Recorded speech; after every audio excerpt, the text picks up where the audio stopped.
Since weekend na today, let's do some skin pampering. Start muna sa yung parang toner. Gagamit tayo ng mask later. Instruction dito sa mask ay maglagay ka muna ng toner.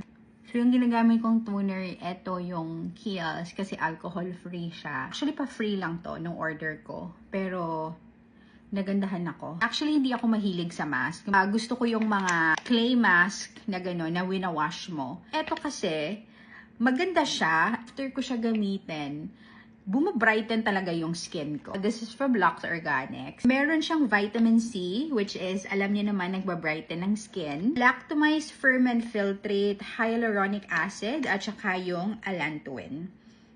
Yung galactomized ferment filtrate, yeast-derived na ingredient from fermented na rice wine.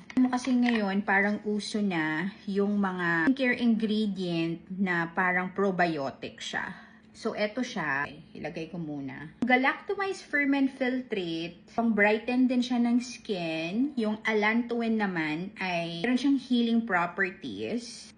Sobra talagang nagba-brighten yung skin mo. Buti itong gamitin mo if like once a week or meron kang pupuntahang event na gusto mo mag-brighten yung skin mo. Lagay mo lang to ng for 20 minutes. Okay.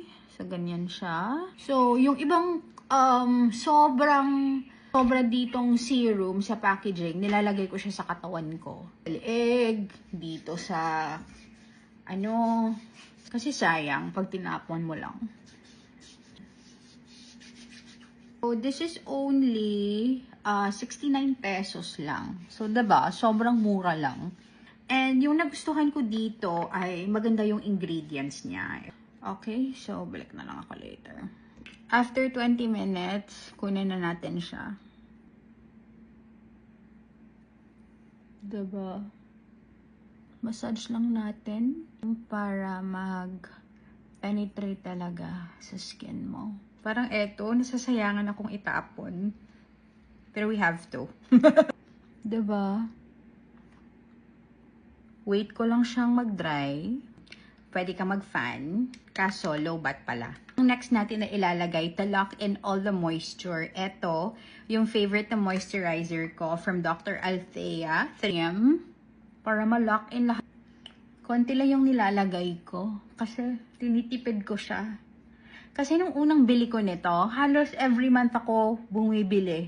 Medyo pricey siya. Medyo nagtitipid ako now. Dito sa cream na to, please, huwag mo kalimutan yung neck mo.